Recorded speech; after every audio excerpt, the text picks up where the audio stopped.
la famosa publicación de Atlanta. El Club del Páncreas también, Argentina, fue pionero en el año 88 98 con Alejandro Ría, que se hicieron 3 sesiones en el Paseo de la Plaza, que esa fue mi primera intervención en el Club del Páncreas. Fui como invitado, me mandó Beberás y me dijo, Alejandro hace una reunión de consenso, yo voy a ir a saludar, vos vas a decir el nombre mío. Y así empezó mi relación con el páncreas y mi relación con el Club del Páncreas. Santorini 99, hecha por Christoph Derbenis, un griego que es un pionero y un emprendedor. Y finalmente la última gran revisión de consenso, Atlanta del 2007. ¿Sí? ¿Y para qué son estas cosas? Para definir, más que todo para definir conceptos. Entonces, yo quiero ir primero que todo a ver cómo entendemos hoy, en el siglo XXI, la pancreatitis aguda, tratando de ver por qué se han hecho muchas cosas y por qué hoy se han dejado de hacer. Esto es lo antiguo, ¿sí? Si ustedes leen todavía algún libro de patología quirúrgica, van a encontrar la clasificación de edematosa, necrotizante, clínica hemorrágica, y lo que se trataba de buscar un poco acá era decir, bueno, a mayor cantidad de compromiso local, mayor gravedad. Pero esto era una falacia, porque todos vimos y todos vemos pacientes con pancreatitis edematosa en fase multiorgánica a las 48 horas de haber ingresado a terapia al hospital, y todos vemos pacientes con necrosis infectada respirando aire ambiente en una sala de internación normal con 2 drenajes percutáneos. Entonces, esto no necesariamente tenía una cierta correlación con la gravedad. Después hubo otra moda, que fue la de ponerle scores a las pancreatitis. Entonces, esos scores buscaron varios objetivos. Los primeros, que son los históricos, ¿no? De Ranson y Glasgow, trataron de escorificar el riesgo. O sea, si un paciente entraba con una pancreatitis aguda y tenía algunos hallazgos en el laboratorio y en la bioquímica, uno decía, bueno, este paciente tiene más posibilidades de evolucionar de una forma grave, miremoslo de cerca e intentemos de alguna manera frenar la progresión a las formas graves. Eso fue todo el auge de más de 10 años de descodificar el riesgo futuro. Y después apareció otra etapa, que es la etapa de descodificar la injuria. Ya si un paciente tenía 10, 12 puntos de Apache, ya era un paciente injuriado. Si un paciente tenía un punto elevado, un score elevado de SOFA, ya era un paciente también injuriado. Entonces, por eso llamamos la etapa de predicción y estratificación. La de predicción falló, hoy ya nadie usaría un score de Ranson o Glasgow, y la de estratificación tiene el valor de poder estratificar injurias en pacientes con falla multiorgánica. Pero finalmente llegamos a esto, si ustedes ven acá también, uno de los primeros precursores de evaluar a la pancreatitis aguda por el impacto y la injuria orgánica fue INRI, el mismo que estuvo 20 años o 15 años tratando de hacer un score pronóstico. Y esta publicación es muy consecuencia de un largo pensamiento de INRI, demuestra que la presencia de falla orgánica persistente por más de 2 días era un factor condicionante de 40% de mortalidad. Entonces acá se empieza a hablar con detenimiento en la falla orgánica como sinónimo o como subrogante de gravedad de un paciente. Entonces, ¿qué otra cosa se llegó a conclusión en esta famosa revisión de Atlanta? Lo que todos ya veníamos viendo en la última década del 90, que los pacientes tienen 2 etapas en la presentación. La primera es el paciente que entra por guardia, que a las 48 horas está injuriado, que tiene falla respiratoria, está con soportes inotrópicos, insuficiencia renal. Y esa etapa inicial está mediada por liberación de citoquinas. Es una etapa inflamatoria de la pancreatitis aguda. Y después tenemos el paciente que se cronifica, que está en el hospital, que pasan 10 días, 15 días, porque entró con colecciones líquidas, colecciones necróticas, y de repente ese paciente hace una complicación de su colección local y se infecta o hace una hemorragia, y empieza todo el devenir de las complicaciones locales, que además pueden condicionar de nuevo otra respuesta inflamatoria y otra falla multiorgánica. ¿Sí? El famoso second hit, el segundo impacto de las pancreatitis. Entonces, lo importante también es saber que no necesariamente están relacionadas. Todos hemos visto pacientes en respirador a las 2, 3 días de ingreso, con poco daño local, que a los 7 días están en la habitación, respirando el ambiente, sin complicaciones, y pacientes que entran con una pancreatitis con necrosis, que están bien, y a los 10-15 días hacen una pirogenemia, terminan intubados y con falla multiorgánica. O sea, no hay relación muchas veces entre el primer impacto y el segundo. Y esto es muy importante saber que no tiene relación con las imágenes. Yo me canso de mostrar estas diapositivas porque eran 2 pacientes que teníamos internados en simultáneo. El caso 1, una gran necrosis retroperitoneal al 8º día de ingreso, con aire en el interior, compromiso de toda la célula pancreática, sin prácticamente glándula visible. Y el caso 2, un poquito de líquido peripancreático, un páncreas moteado con algo de necrosis, pero sin dudas el caso 1 es mucho más feo que el caso 2. Acá vemos en los cortes transversales, el caso 1, toda la necrosis en la célula pancreática en camino a una encapsulación, pero con aire interior, y el caso 2, un poquito de edema y un poquito de líquido, pero el caso 1 era una mujer que estaba en la habitación con sonda de alimentación, el caso 2 terminó falleciendo de falla multiorgánica. Entonces, hay que tener muy claro que la estratificación y la clasificación de esto es dinámico, y que pasamos por un momento de inflamación puro y por un momento de complicaciones locales con o sin sobreactuación de los mediadores inflamatorios. ¿Sí? Lo mismo que vemos nosotros hoy que pasa con los pacientes con COVID. Los pacientes con COVID con neumonía bilateral que no tienen ningún tipo de repercusión, y pacientes que están pronados en fase respiratoria y terminan falleciendo de falla multiorgánica. Entonces, esta fase clínica, que es la primera, que dura entre 7 y 10 días, la fase orgánica es la que determina la gravedad. Si es transitoria, el paciente va a andar bien; si pasa más de 2-3 días, el paciente va a andar mal. Y la fase clínica, que es la fase tardía, cuando ya empiezan a tener efecto las complicaciones locales, hay pacientes que tienen una necrosis, pero no está complicada, y eso es una necrosis, esta es la fase morfológica, perdón. Hay pacientes que tienen fase orgánica persistente, que puede estar o no asociada a infección de la necrosis, y hay pacientes que tienen complicaciones de la necrosis con o sin fase orgánica agregada. Entonces ahí la gravedad va a estar dada, tanto porque el paciente siga en fase orgánica, o porque estas complicaciones sean graves.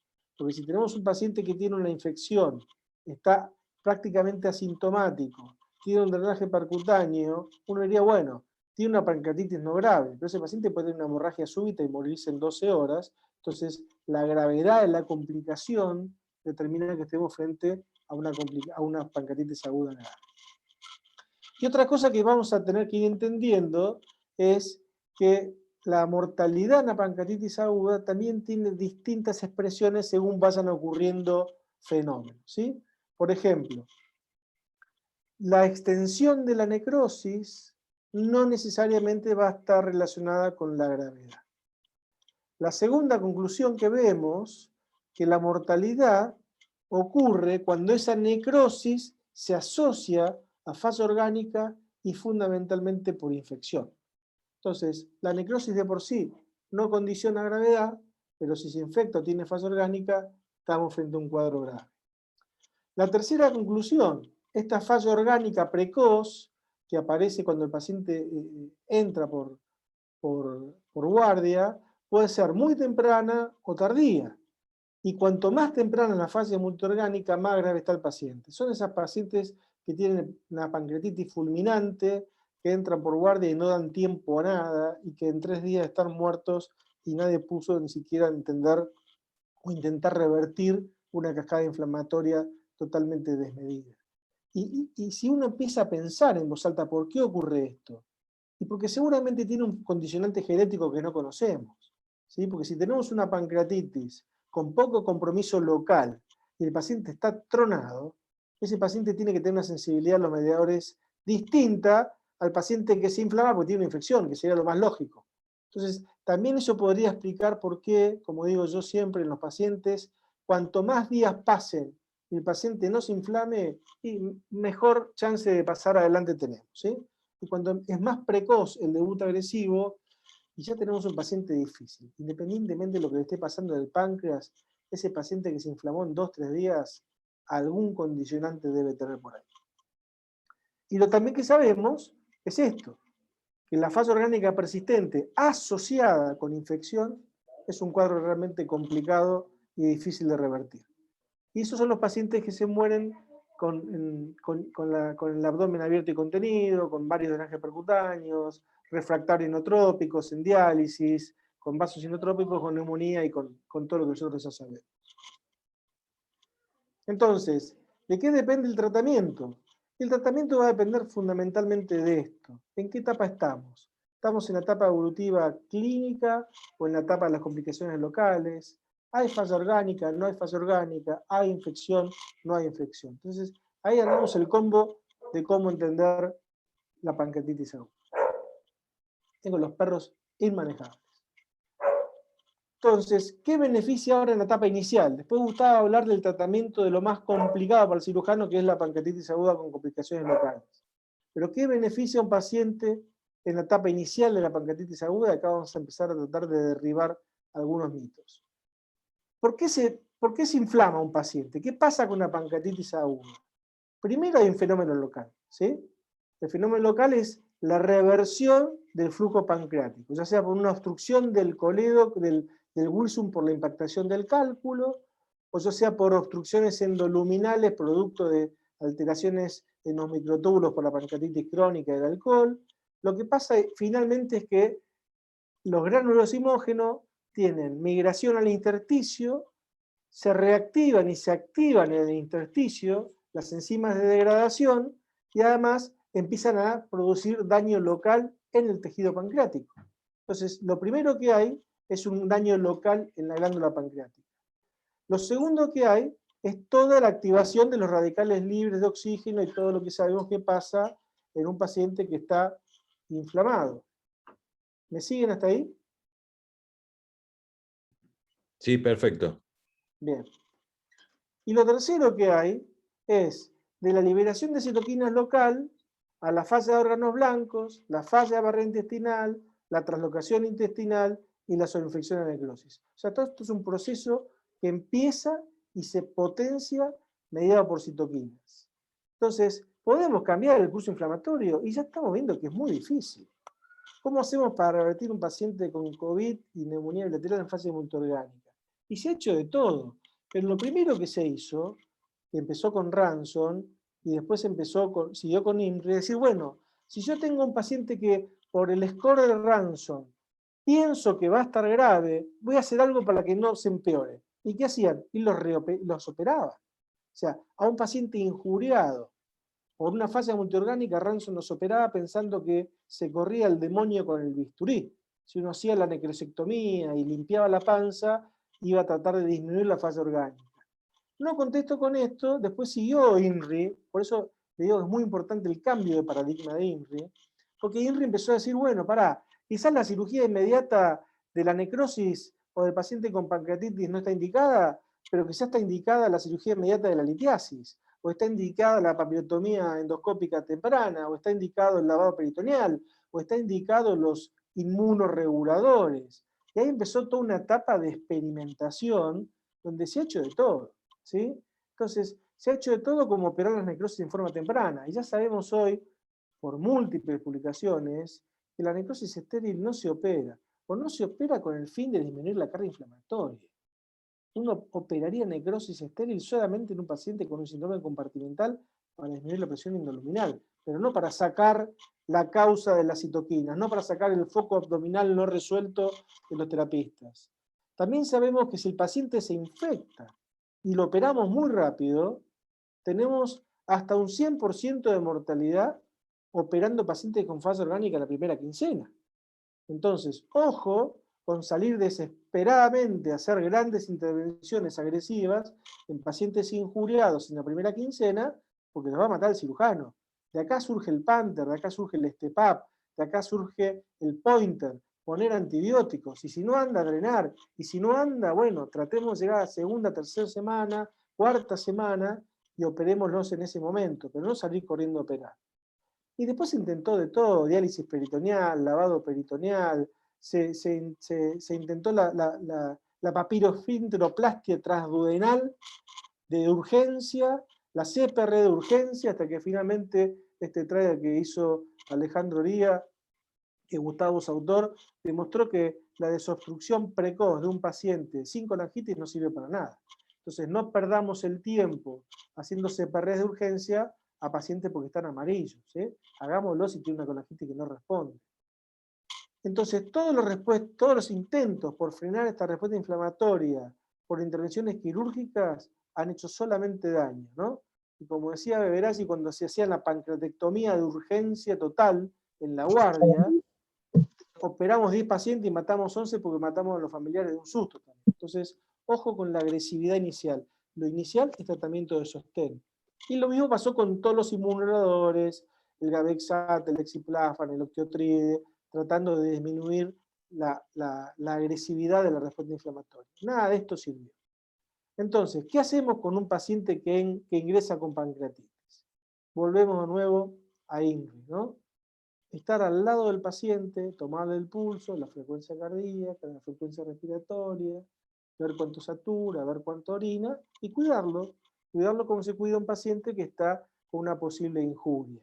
Entonces, los objetivos iniciales son reponer las pérdidas si está deshidratado, restaurar la oxigenación, y la oxigenación tisular depende de la frecuencia cardíaca, la presión arterial, de la disponibilidad de oxígeno, de la extracción de oxígeno, ácido base, calmar el dolor y obviamente ponerlo en manos de un grupo experimentado.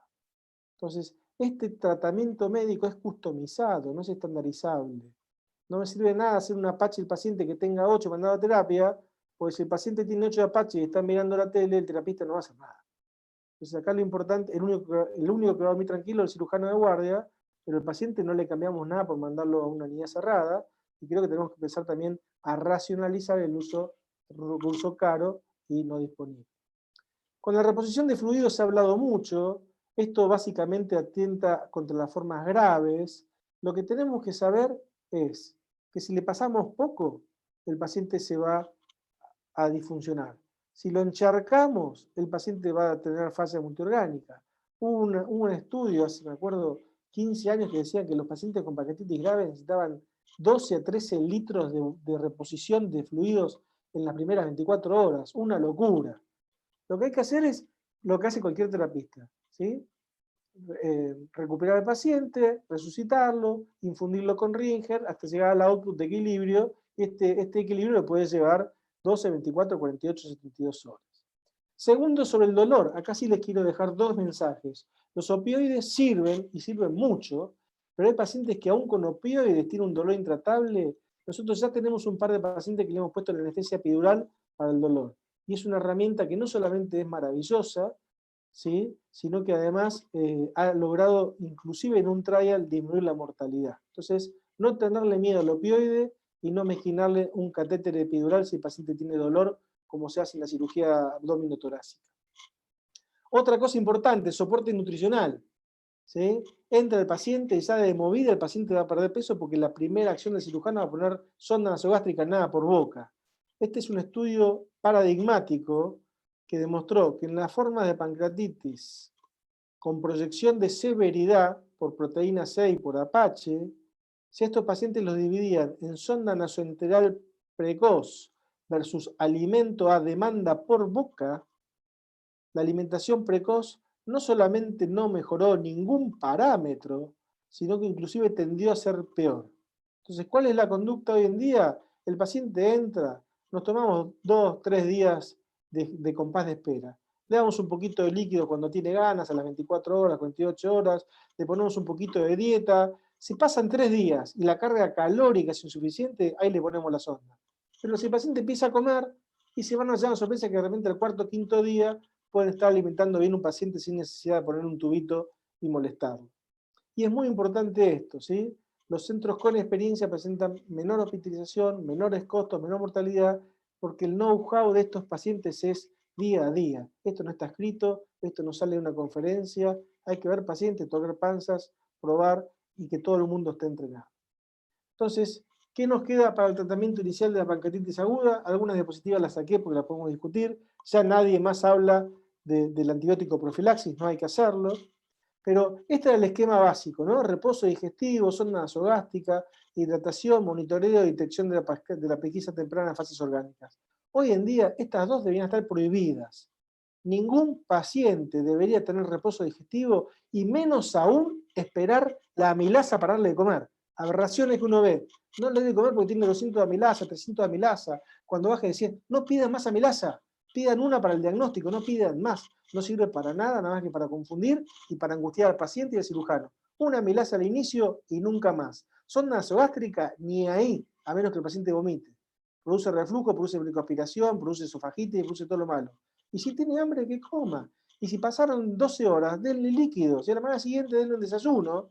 Y si a los 3 días el paciente dice, doctor, me tomo un té con leche y 2 galletitas y estoy que exploto, soporte nutricional, un poquito de parenteral, un poquito de enteral y vamos para adelante. Fundamentalmente controlar la glucemia, no hacer profilaxis antibiótica, pero si tiene una colecistitis, denle antibiótico, 5%. Si tiene una colangitis, denle antibiótico, 3%. Entonces, no pongamos hoy el antibiótico como, como una medida de prevenir complicaciones porque no ha servido para nada. Y de nuevo, el soporte nutricional a demanda en cada paciente si durante 2 o 3 días no hemos logrado dar la carga calórica que al paciente le permita luchar contra su estado catabólico. Muchas gracias.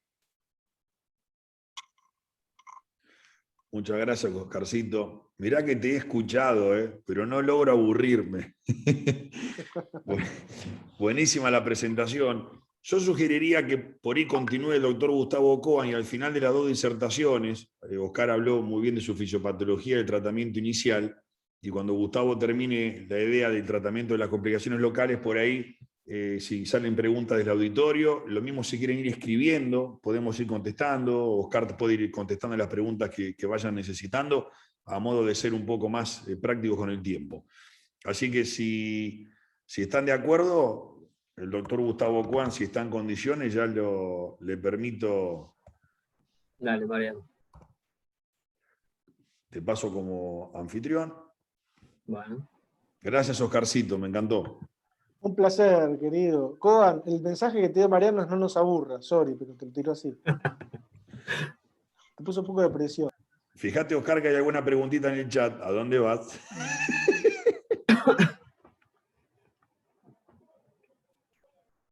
Pásame, Marian, va a compartir, no puedo. Está silenciado. Estás de anfitrión, espera. No aparece. Ahora sí. ¿Estás? Ahora sí. Bien.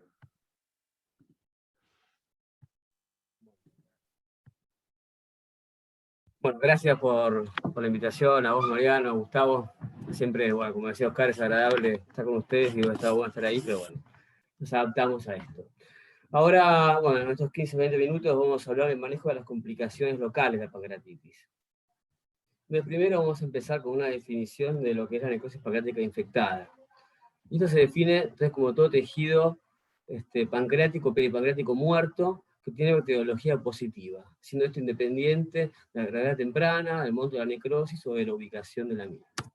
Como comentó antes Oscar, el trabajo de Petrov, lo que marca la mortalidad en la necrosis pancreática infectada es la presencia de la fase orgánica persistente. Es un metaanálisis de 14 estudios, y llegó a la conclusión que cuando había pacientes con necrosis infectada sin fase orgánica persistente, la mortalidad era del 11%. Mientras que cuando había asociadas fases persistentes más de 3 días, la mortalidad subía al 43%, es decir, significativamente diferente. Sin duda, más cantidad de fase orgánica, más mortalidad. Fíjense, cuando hay una fase orgánica, la mortalidad es del 13%, y si hay asociada a 3 o más, la mortalidad supera el 60%. En esta figura acá vamos a ver entonces cómo es la historia natural de la necrosis pancreática. Primeras 2 semanas tenemos una etapa de formación, donde se encuentra profundamente adherida a tejidos vecinos. Fíjense, esta foto es una paciente que operamos con Oría hace casi 20 años, cuando había entonces indicación de leucocitomía temprana, cuando había diagnóstico de infección. Este paciente se operó al día 9. Fíjense cómo se ve la necrosis completamente adherida al tejido retroperitoneal, adherida a todos los planos que lo rodean. A medida que pasa el tiempo, ese tejido necrótico se empieza a desprender, se empieza a separar, y cuando pasan 4 semanas, ese tejido se rodea de la pared y forma la necrosis. Fíjense acá cómo se ve una cirugía, una calcectomía tardía en la semana 5, donde vamos a ver todo el páncreas necrótico, que se encuentra fácilmente desprendible, pues se desprendió todos los tejidos vecinos. Hay que tener en cuenta entonces que el diagnóstico de necrosis infectada no implica tratamiento quirúrgico percutáneo en forma inmediata. ver cómo está el paciente clínicamente. Si el paciente está clínicamente bien, no hay que hacer nada. De hecho, fíjense que algunos pacientes quedan solamente bien con antibióticos. Esta es una foto de un paciente que se internó en julio. Fíjense, va a haber tenido un registro de fiebre, se hace la tomografía y se ve acá la presencia de aire en la necrosis, necrosis infectada. Pero el paciente clínicamente estable, si es fase orgánica, caminando por la sala sin dolor, solo un registro de fiebre. Entonces, en la radiografía percutánea se pone antibiótico, y fíjense que este paciente evoluciona clínicamente perfecto sin cirugía. Se externa entonces solamente con antibióticos. Entonces, por lo tanto, la conclusión es que siempre hay que priorizar la clínica sobre la bacteriología. Y si hay que operar al paciente, la cirugía hay que hacerla de forma tardía, lo más tardíamente posible. Para eso tenemos una tomografía para categorizar bien las lesiones, para ver si es una necrosis pancreática o peripancreática, el monto de la necrosis, y obviamente ver si hay asociado o no a una falla orgánica. Entonces, ¿cuándo hay que tomar conducta activa? Cuando el paciente te diga al paciente hay que hacerle algo, le pongo un percutáneo. Bueno, cuando hay evidencia de infección de las imágenes asociado a fiebre persistente, y aparte cuando hay una falla orgánica o una disfunción orgánica que aparece nueva. En esos casos el paciente tiene indicación entonces de un eje percutáneo, ya que demostrado por el trabajo Panther, el trabajo del grupo holandés, que comparó de forma randomizada en ecosectomía abierta convencional versus abordaje mínimo masivo con el STEP-UP, y se llegó a la conclusión de que hay que empezar por el drenaje percutáneo. El tema es decidir cuándo el percutáneo ya fracasó para avanzar al tratamiento quirúrgico, ya sea mini-invasivo, ortoperitoneal o abierto convencional. Bueno, ¿cuándo hay que operar? Probablemente cuando haya un cambio en el aspecto del drenaje. Si el débito por el drenaje empieza a ser entérico, sanguinolento, ese paciente va a requerir drenaje de cirugía, probablemente. Si cuando uno pone el drenaje, el monto de necrosis sólida es muy extensa y predomina de los sólidos sobre los líquidos, probablemente ese drenaje percutáneo fracase con el tiempo. Si hay colecciones que no son fáciles de acceder por vía percutánea, y sobre todo cuando tenemos un paciente que está todo drenado en la tomografía, pero el paciente continúa con sepsis, continúa con falla orgánica. Ese paciente ya el drenaje percutáneo fracasó y tiene que ir a un abordaje quirúrgico. Entonces, ¿cuándo indicamos el abordaje quirúrgico? Tenemos que hacerlo de forma muy temprana, como hacemos antes, es malo, tiene mucha mortalidad. Si es de forma tardía es mejor, pero si uno demora demasiado también, esperar demasiado tiene su efecto adverso en el paciente. Este trabajo es un trabajo de Besselin, publicado en el 2007, que es muy interesante, que muestra, fíjense, la pura mortalidad. Cuando uno opera al paciente en los primeros 10 días, la mortalidad llega al 50%. Cuando uno hace la ecosectomía, a partir del día 30, la mortalidad baja a menos del 20%. Por eso, en forma tardía, el drenaje siempre es mejor. Ahora, ¿qué pasa cuando uno tarda demasiado? Este es un cuadro del estudio Panther. Fíjense que la necrosectomía abierta tiene una mortalidad del 16%, el grupo STEP-UP una mortalidad del 19%. La mortalidad fue similar en los dos grupos. Sin embargo, cuando uno desglosa la mortalidad del grupo mini-invasivo, del grupo STEP-UP, vamos a ver que los pacientes que fueron solo a percutáneo tuvieron mortalidad del 12%. Y los pacientes que fueron a eje percutáneo más cirugía, es decir, abordaje ortoperitoneal y asistido, la mortalidad llegó al 24%. Probablemente esta mortalidad se deba a que estos pacientes que estaban con el percutáneo tardaron mucho en llegar a la cirugía. Pero cuando uno indica la cirugía demasiado tarde, el paciente puede estar en una sepsis ya difícil de revertir y la mortalidad aumenta. Este trabajo es un trabajo chino, publicado en el 2017, muy interesante, que analiza los factores predictores del fracaso del percutáneo. Ellos son varias variables y llegan a la conclusión de que cuando uno pone un drenaje y la colección se reduce menos de la mitad, es decir, que tiene mucho componente sólido, es un factor pronóstico de que el paciente va a andar mal con el percutáneo solo.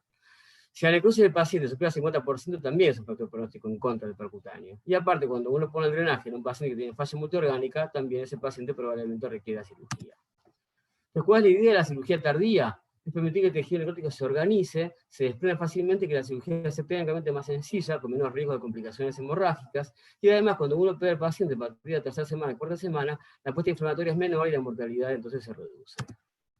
¿Cuáles son las opciones quirúrgicas? Cuando uno llega a la conclusión que el paciente requiere cirugía, uno tiene que hacer una tomografía, evaluar entonces el monto de necrosis, la ubicación, si es pancreático o peripancreática, y ahí tiene pues varias opciones. Puede hacer una necrosectomía transgástrica guiada por econdoscopía, puede hacer abordaje STEP-UP, como decía el Panther, puede hacer una necrosectomía guiada por imágenes que reemplace la cirugía previa abierta, y también puede hacer abordaje por vía laparoscópica. Vamos a ver un ejemplo, STEP-UP, por ejemplo. Acá tenemos un paciente con necrosis peripancreática y pancreática de cola de páncreas, bien pegada al palito cólico, se pone en percutáneo, el paciente no evoluciona bien, entonces hacemos el abordaje STEP-UP, que es lo que decía el trabajo entonces del grupo holandés. ¿Qué hacemos en estos casos? Agarramos el drenaje percutáneo, colocamos entonces unas cuerdas para poder entonces utilizar ese trayecto, para no perderlo, ponemos entonces una cuerda, en este caso una cuerda Rowland, una cuerda Amplatz, retiramos el drenaje y comenzamos a dilatar el trayecto. El paciente se empieza a dilatar de forma progresiva, colocando entonces distintos dilatadores de cada vez de mayor calibre hasta poder poner entonces una óptica de 5 milímetros o una óptica de 12. De esta forma, entonces, nosotros vamos a acceder entonces, por la vía vastral percutánea. Obviamente esto se indica cuando tenemos pacientes que tienen necrosis pancreática o peripancreática pegada al aparato cólico. Cuando la necrosis se encuentra ubicada en la cabeza del páncreas, esta vía no se encuentra indicada. Entonces, cada paciente es diferente. Acá vamos a ver entonces cómo estamos poniendo la óptica de 5 milímetros adentro para poder acceder al rectoperitoneo. Después pusimos una de 12, entonces lo que hacemos acá, entonces colocar la óptica del rectoperitoneo va a ser el espacio. Esta es una rectoperitoneo. Recuerden que acá inflar el espacio es muy difícil, uno va trabajando, entonces primero con el toque, poner un poco de aire si puede, y también puedo colocar entonces unas pinzas de la laparoscopía alrededor del trocar para poder hacer la necrosectomía. Entonces, primero sacamos todo el material líquido, y una vez que se evacúa todo el material purulento, lo que hacemos es hacer la necrosectomía. Vamos a sacar entonces con maniobras romas, con pinzas todo el tejido necrótico se encuentra fácilmente desprendible. Si el tejido se encuentra muy adherido, hay que dejarlo para evitar entonces sangrados. Entonces acá vamos a ver entonces cómo hacemos entonces toda la necrosectomía de todo el espacio rectoperitoneal, siempre y cuando, como dije antes, tengamos la necrosis en contacto con la pared y no llegue a la cabeza del páncreas, porque si uno va por esta vía hasta la cabeza del páncreas puede tener una lesión de duodeno o complicaciones hemorrágicas.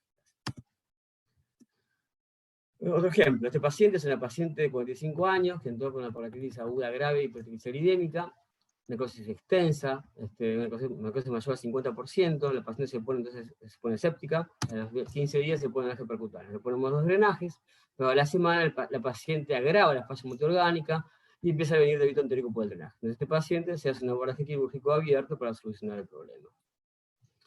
¿Cuándo hacemos una necrosectomía guiada por imágenes? Bueno, antes actualmente lo que hacemos con la cirugía abierta es hacer una boca de horno, ahora eso ya está fuera de lado, o sea, se indica muy poco. Se pueden hacer incisiones a veces pequeñas ecoguiadas para poder hacer la necrosectomía. Cuando indicamos, cuando tenemos ausencia, entonces había zonas difíciles para drenar por la percutánea. Cuando hay una necrosis muy extensa, cuando hay focos entonces múltiples de necrosis, y tenemos muchos componentes sólidos. O sea, este ejemplo, por ejemplo, acá, una necrosis extensa de todo el páncreas, la paciente entonces no tiene buena acceso percutánea, se hace una incisión ecoguiada pequeña por vía anterior, se hace una necrosectomía, y después en la evolución, si el paciente presenta complicaciones, por ejemplo, como se ven acá, necrosis en ambas fosas ilíacas, se pueden hacer incisiones pequeñas ecoguiadas para reducir la incisión. Entonces, con 3 incisiones pequeñas guiadas por ecografía, solucionamos lo que antes se hacía por cirugía abierta. Después también se puede hacer cirugía laparoscópica. Esto, bueno, en realidad tiene menos indicación. Nosotros indicamos entonces falta de acceso seguro por vía percutánea, cuando no hay contacto con el estómago para hacer una vía transgástrica por ecoscopía, y cuando tenemos entonces una necrosis extensa mayor al 50%. Fíjense acá. Es un ejemplo, esta es la tomografía, vamos a ver que es una necrosis pancreática, ahora vamos a ver que es todo el páncreas, con gran contenido sólido, casi nada de contenido líquido, aire, sin acceso por vía percutánea, fíjense, por ningún lado. Este paciente entonces, como tiene mucho componente sólido, poco componente líquido, ese paciente decidimos abordarlo por vía laparoscópica. Lo que hacemos acá, el paciente está operando en el día 22. Vamos a levantar el mesocolon, vamos a acceder entonces por la vía inferior, por arriba del ángulo de Treitz. Fíjense que acá no sale nada de líquido, es todo componente sólido. Entonces la necrosectomía se hace completa, entonces por esta vía, fíjense que el tejido no está del todo desprendido, porque estamos en el día 22, se puede defender todavía sin riesgo, pero la necrosis es muy extensa. Entonces, esta vía percutánea probablemente fracase. Entonces, como tenemos más del 50% de necrosis, con todo componente sólido, sin componente líquido, este paciente se aborda por vía quirúrgica. Puede ser vía abierta, vía laparoscópica, según lo que uno tenga disponibilidad en el momento. Pero el concepto que tiene mucha necrosis, probablemente con el percutáneo esto fracase. Entonces, este trabajo es un trabajo que, si bien no es un estudio randomizado, está publicado en 2018 en el Digestive Surgery, es interesante, compara el abordaje STEP-UP con el abordaje quirúrgico laparoscópico en un solo tiempo. Como dije antes, al no ser randomizado pierde evidencia, pero bueno, en este estudio se vio que en el grupo de cirugía de necrosectomía laparoscópica temprana versus el STEP-UP tuvieron menos días de internación los pacientes operados por vía laparoscópica. Entonces tenemos un paciente que tiene, por ejemplo, en este caso, necrosis extensa, con mucho componente líquido y sólido. En el día 15 con sepsis, el paciente pone drenaje percutáneo. Entonces vamos a ver acá, ponemos el percutáneo, sacamos todo el contenido líquido y queda todo el componente sólido. Ahora, cuando este paciente presenta gran cantidad de necrosis, si bien se encuentra asintomático, nosotros al día 45 lo operamos y le sacamos todo el páncreas. ¿Por qué? Porque cuando tenemos una necrosis tan extensa como en este caso, casi todo el páncreas, probablemente si esta necrosis la dejamos sin hacerle nada, este paciente tiene el riesgo de hacer una infección alejada, es una sepsis alejada, que esta sepsis, cuando es muy alejada, tiene el riesgo entonces de no poder manejarse y tener una mortalidad mayor. Tuvimos a tener un paciente también como nosotros, que tuvimos sangrado, fíjense acá tuvimos una lesión de la arteria esplénica por la necrosis pancreática alejada por no ser tratada. Entonces, el riesgo de la necrosis extensa sin hacer nada probablemente sea la infección tardía o el sangrado. Entonces, este es el algoritmo que manejamos nosotros. La necrosis infectada con fase orgánica, siempre abordaje mini-invasivo. Abordaje percutáneo, transgástrico, si es inefectivo o no lo tenemos disponible, bueno, cirugía. Si es efectivo, evaluamos el monto de necrosis. Poca necrosis, cuando el drenaje alcanza, mucha necrosis tiene que ir a cirugía, ya sea laparoscópica, artoperitoneal, lo que uno tenga disponible en ese momento. Y para terminar, vamos a hablar un poquito de Waldorf necrosis. Como dije al principio de la charla, cuando pasan más o menos 4 semanas, 5 semanas, 6 semanas, el tejido necrótico se organiza y se forma una pared que lo rodea, como en este caso. Entonces vamos a ver este paciente, en la tercera semana, necrosis pancreática extensa, fíjense, acá tenemos una fase arterial muy buena, no hay nada de perfusión, todo el páncreas necrótico con mucho contenido líquido, como se ve en la ecografía. Este paciente comienza con fiebre, se ponen 2 drenajes percutáneos, la tomografía de control, fíjense que se sacó todo el líquido y quedó todo componente sólido. Fíjense, todo el páncreas necrótico, desde la cabeza hasta la cola de páncreas, el drenaje bien colocado. Paciente, pasan los días, esta semana el paciente se retira el drenaje. Fíjense que el drenaje afuera de la necrosis, afuera de la colección, y el paciente reproduce, entonces, además de tener tejido sólido, reproduce el contenido líquido. Entonces, ¿acá qué hacemos? Y acá se puede hacer dos cosas. O podemos hacer un abordaje endoscópico transgástrico, o bien podemos hacerle un abordaje laparoscópico. El abordaje endoscópico transgástrico, obviamente, es muy bueno.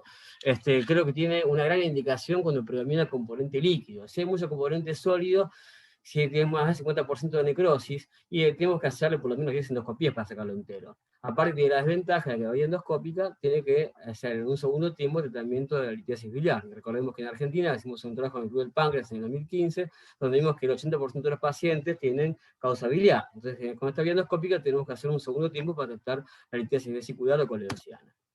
Estas vías endoscópicas europeas, por el 2018, dicen que cuando la necrosectomía endoscópica tiene mucha necrosis, la tasa de complicaciones llega al 36%. Estas complicaciones serán mayoritariamente sangrado o bien perforación de víscera. Este es un estudio randomizado que compara entonces citogastroendoscópica versus laparoscópica. Y acá, en este estudio se llegó a la conclusión de que la efectividad de los dos métodos era similar para resolver la Waldorf necrosis. Sin embargo, el grupo endoscópico tuvo mayor cantidad de reinternaciones que el grupo de cirugía. Entonces, cuando hay una necrosis muy extensa, probablemente la vía endoscópica fracase. Si tenemos más del 50% de necrosis con mucho componente sólido, ese paciente se beneficia del abordaje quirúrgico, y si el componente porque predomina es líquido, el abordaje transgástrico es el más indicado. Este es otro estudio también randomizado, que compara lo mismo, endoscopía y laparoscopía, para la Waldorf necrosis, y se observaron que la efectividad era similar a los dos métodos cuando la necrosis era menor al 30%. Y obviamente el grupo endoscópico tuvo mayor número de reintervenciones luego de la resolución. Entonces este paciente que se mostró al principio, que tiene la necrosis tan extensa, hicimos un abordaje por vía laparoscópica. Acá más la tomografía, fíjense, necrosis de cuerpo, cola y cabeza de páncreas. Entonces, lo que hicimos acá, entonces fue hacer un abordaje también por debajo del mesocolon. En el caso anterior, lo que hicimos fue entonces levantar el mesocolon, acceder al espacio. Recuerden que el paciente se retiró del percutáneo, entonces tenía también material líquido. Entonces, una vez que entramos, ahí lo primero que hacemos es evacuar todo el material líquido. Una vez que podemos aspirar y hacer una buena ventana para poder acceder, hacemos la necrosectomía. Recuerden que este paciente tenía todo el páncreas necrótico. Entonces ahí se aspiró casi medio litro de material purulento que se envió a cultivo. Y una vez entonces que tenemos ahí todo el líquido evacuado, vamos a abrir y vamos a empezar a sacar la necrosis que se encuentra desprendida. Recuerden que estamos en la semana 6. A esta altura, la necrosis se encuentra desprendida desde el rectoperitoneo, y el riesgo de un sangrado por tener necrosis adherida a la vena porta o vena esplénica realmente es bajo. Entonces ahí empezamos a sacar material necrótico, colocamos una bolsa dentro del abdomen para para colocar el material que se retira, y vamos a ver entonces acá cómo sale todo el páncreas. Fíjense, acá estamos sacando la cola del páncreas, que se encuentra fácil, con la pinza, con pocas maniobras, lo vamos retirando, sin riesgo entonces de romper nada. Ahora vamos a ver cómo sale el cuerpo del páncreas, fíjense que sale casi entero, todo necrótico, y ahora vamos a retirar la cabeza. Esta necrosectomía, por vía endoscópica transgástrica, no digo que no se pueda hacer, pero sacar toda esta cantidad de necrosis realmente por vía endoscópica es tedioso, es difícil y requiere, como dijimos antes, muchos episodios, muchos tratamientos, muchos días de endoscopía. En cambio, por la vía laparoscópica, de una sola vez lo resolvemos. Por eso, entonces, si tenemos mucha necrosis, con poco contenido líquido, la cirugía, si tenemos al revés, probablemente la endoscópica sea la mejor. Ponemos la óptica adentro del espacio, donde vamos a ver que casi no queda páncreas. Si queda algo de páncreas mínimo, para evitar una fístula, lo que hacemos ahí es hacer una anastomosis en vez de venir a RUC con el yeyuno, hacer una situación de anastomosis, y después que hacemos la anastomosis, ahí completamos la cirugía, sacamos la vesícula, y este paciente lo que tenía también, además, era coledocial. Entonces, por la vía transística hacemos también en un solo tiempo la vía biliar, resolvemos sacar la vesícula y tratar entonces la necrosis. Entonces, como conclusión, podemos decir que el abordaje quirúrgico tiene indicación cuando la drenaje percutáneo no logra controlar la sepsis. Cuando el monto de necrosis supera 50%, las chances de abordaje quirúrgico obviamente aumentan. Dejar necrosis pancreática más del 50% en forma alejada tiene riesgo de complicaciones severas como sepsis alejada crónica o bien sangrado. Y obviamente el mejor abordaje para la necrosis con alto contenido sólido es la cirugía mini-invasiva, lo cual también permite resolver la vía biliar en ese momento.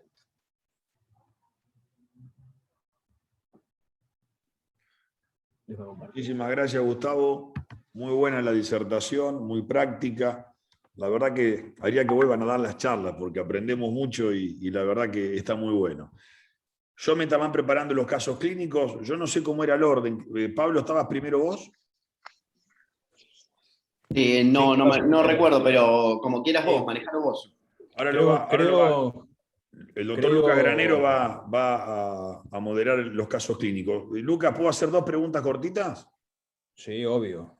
Bien.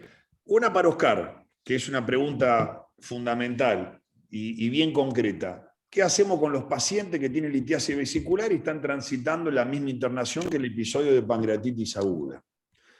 Y a Gustavo Coan, para que vaya pensándolo, dejando de lado los pacientes que tienen colecciones líquidas, golos necrosis, que son sintomáticos. Vamos a hacer de cuenta que un paciente tiene como complicaciones locales un pseudoquiste o una golos necrosis, totalmente asintomáticos, se van de alta, queda como secuela, como complicación locorregional. ¿Hay algún paciente de esos que no debamos operar y podamos controlarlos? Así que esas 2 preguntitas para mí ya estamos bien. Bueno, no hay ninguna duda, pero no hay más duda, de que la estrategia ideal es al paciente con una litiasis vesicular y pancreatitis aguda, hay que resolverle la litiasis vesicular en la misma internación. Pero no hay ninguna duda. Todo lo que vos busques para diferir el tratamiento de la colecistectomía es por una cuestión logística de cada institución, pero no tiene fundamento científico. Hasta hay un trial, que es el trial Poncho holandés, donde lo que demuestra que vos tenés una pancreatitis aguda biliar. No le resolvés la vesícula. Cada día que pasa, le pones una fichita más para que el paciente vuelva a hacer una pancreatitis. Y esto es estadística de probabilidad con reposición, ¿no? Vos tenés 5 bolitas, hay una negra. Sacaste la blanca, listo, 20% de formas graves. El paciente se va y la bolita vuelve a entrar. Próxima pancreatitis, 20% de hacer la forma grave. No es que cada vez que hace una pancreatitis leve va a seguir haciendo leves. Entonces, todo lo que sea diferir ha demostrado solamente traer como consecuencia pancreatitis recurrente. Primera cosa. Segunda cosa, pancreatitis aguda grave se opera de vesícula cuando Gustavo termina de pelear con la necrosis, que me lo manda a mí, que yo me encargo de la vesícula, quedo como un maestro. Pero cuando el paciente esté bien, no me importa, no hacer esas locuras de hacer la colecistectomía en medio de la necrosectomía, o poner colecistostomías quirúrgicas o tubos de Kerr, no hay que hacer nada, no hay que meterse. Lo único que hay que hacer, si el paciente tiene una colangitis, es sacarle el colédoco y nada más. Entonces, la vesícula se deja para que el paciente esté casi para volver a hacer gimnasia, él le saca la vesícula. Pancreatitis grave.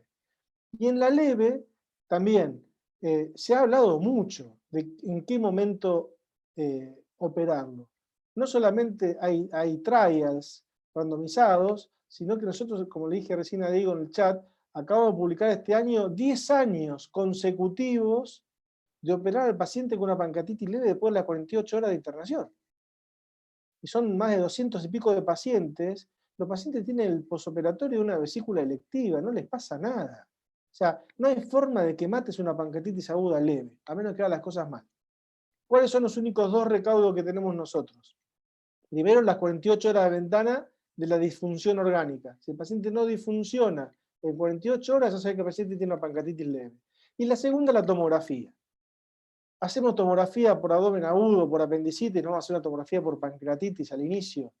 Porque ¿qué busco en la tomografía? Siempre se habló de la tomografía de inicio como un factor que no tenía ningún rédito diagnóstico, que hay que esperar hasta el cuarto o quinto día para hacerla, zaraza. ¿Por qué se hacía eso? Porque vos en las primeras horas de la pancreatitis, si tenés un paciente muy comprometido, con una falla orgánica, o con vasopresores, vos podés tener una tomografía con contraste, con vasoespasmo en la microcirculación pancreática, simulando necrosis. Entonces, uno esperaría las 4 o 5 días para que efectivamente, si el paciente tiene necrosis, esté consolidada y se demuestre en la tomografía. ¿Está? Ese no es mi objetivo. Mi objetivo es el otro, es demostrar que no hay nada. No demostrar que hay necrosis, es demostrar que no hay necrosis. Y está muy bien establecido en el artículo inclusive de Baltasar, que te dice que un paciente que en las 48 horas no tiene daño local, no lo va a tener. Entonces, ¿qué me preocupa a mí? No operar rápido un paciente con necrosis sin repercusión sistémica, porque aumenta la chance de infectarlo. Entonces, doble protección, ¿sí? Por la duda, dijo el cura y compró cama doble. Bueno, 48 horas sin falla orgánica, tomografía sin colecciones necróticas agudas, se opera a partir de las 48 horas. No pasa nada, se ahorran 5 o 6 días de terapia, 5 o 6 días de internación y miles de dosajes de amilasa innecesarios. Y no me cambia la amilasa, no me cambia el dolor, no me cambia el laboratorio, nada. Yo lo único que me interesa es que el paciente no esté injuriado y no tenga necrosis. Gracias, Oscarcito. Gustavo, en breve, en resumen. Pero sí, rápido para que tengan los casos clínicos. Mirá, sí, si tenemos un paciente que tiene un pseudoquiste o una necrosis pequeña, el paciente asintomático, se puede no hacerle nada, se puede controlar tranquilamente.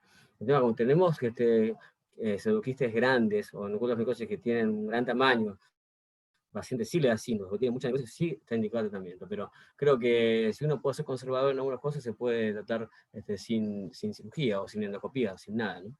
Muchísimas gracias. Lucas, lo hago anfitrión a Pablo Capitanich y ¿comenzamos? Dale, ¿cómo andamos con el tiempo? 20-25 son. Bueno, no, tenemos 3 casos. Va a hablar, primero presenta Pablo, después Javier Crisi, y después queda, creo que Matías Rodríguez, para que veamos bien el tema de los tiempos, ¿viste? ¿Cuánto Dale. decís vos más o menos? Perfecto. No, diría que le demos continuidad y al final por ahí alguno hace un aporte. O Gustavo, Dale, Oscar, dale. o Gustavo Storco, vos, alguno que haga algún aporte del caso. Dale, vamos largando. Dale, Pablito, nomás. Bueno, buenas noches, gracias Mariano, y te felicito primero por ser presidente de la Sociedad de Bahía y por la actividad que tiene Bahía. La verdad que cada vez se está juntando a gente de toda la zona, ¿no? Gracias, Pablo. El caso Luquitas, es un caso largo, ¿sí? Pero lo podemos hacer que tenga menos paradas, como los expresos, ¿viste? Como los subtes. Así que vos me vas diciendo. Es un paciente de 69 años que lo ve el servicio de gastroenterología y tiene un diagnóstico de litiasis coledociana con una vesícula esclerotrófica que se ve en la resonancia, por lo cual se discute si valía la pena hacer un abordaje con los riesgos de lesión de vía biliar, un abordaje quirúrgico, o si se iba a un tratamiento endoscópico. Se decidió hacer un tratamiento endoscópico.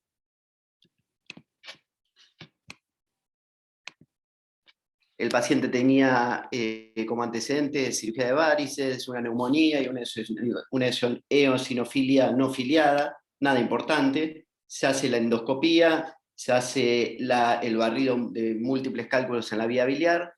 No se sacan todos, porque por el procedimiento es un poco prolongado, deciden poner un stent biliar y hacerlo en 2 sesiones. El paciente a las 24 horas empieza con dolor epigástrico, con un laboratorio que tiene amilasas elevadas, como dice Oscar, nosotros pedimos amilasas y a lo sumo lipasas al inicio para hacer el diagnóstico, después no tiene ningún valor, y una ecografía que se le pidió por parte de gastroenterología antes de la consulta a nosotros, le tenía leve escaso líquido en el Morrison.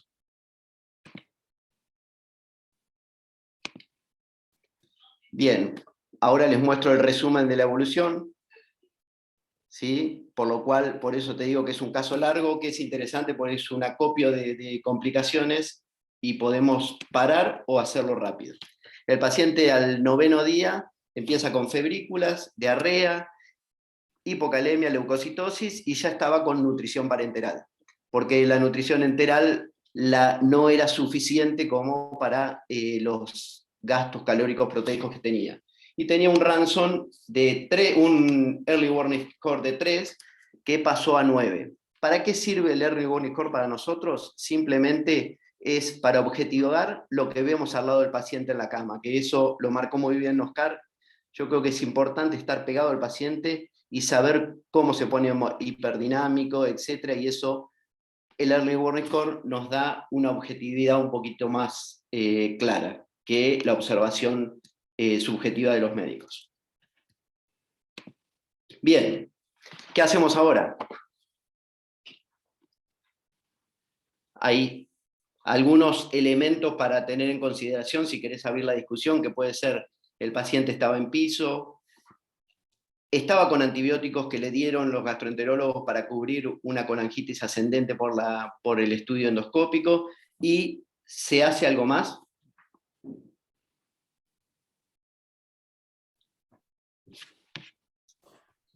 Pablito, ¿el paciente clínicamente cómo estaba? Así a grandes rasgos. El paciente bien, con febrículas y clínicamente un poco hiperdinámico y nada más, pero no estaba con falla de órganos, estaba estable.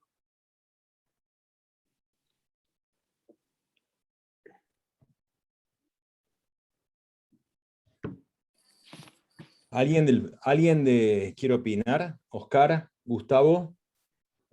Algunos piden tomografía en el chat. De acuerdo. Javier. Y yo pido Sí, tomografía, todo lo que se mueva. Sí. Sí, una tomografía siempre después de un procedimiento hay que tener. Perfecto. A pedido de Oscar.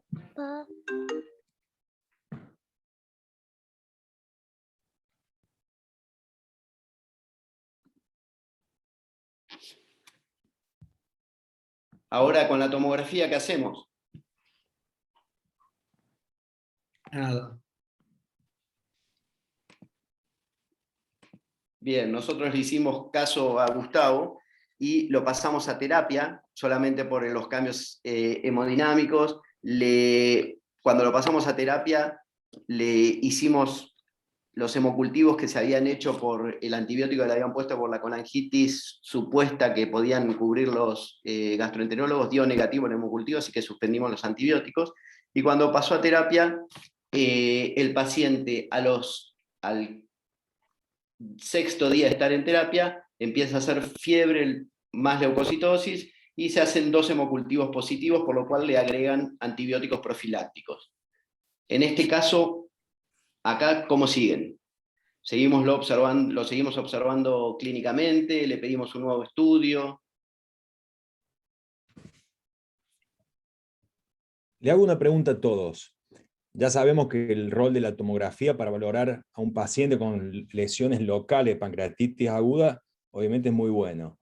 ¿Cuándo le pediría una resonancia magnética que ofrece más o menos las mismas posibilidades diagnósticas y encima podemos valorar la vía biliar? A ver si este paciente puede haber quedado alguna litiasis coledociana que esté ahí perjudicando más o menos el cuadro. No sé si me entienden. ¿Le ven algún rol a hacer una resonancia magnética? Acá Diego opina, lo llevo a tomografía, lo punzo y lo dreno.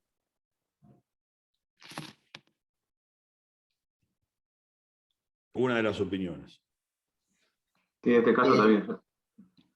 ¿Puedo contestarte yo, Luquita, con respecto a la resonancia? Sí. La resonancia, bueno, en este caso en particular tenía litiasis en la vía biliar y tenía un stent, así que eso no nos iba a cambiar mucho, el laboratorio no tenía colestasis, pero particularmente el problema que tenemos con la resonancia es que tiene un tiempo prolongado para tener al paciente quieto, y eso limita un poco la calidad de la resonancia.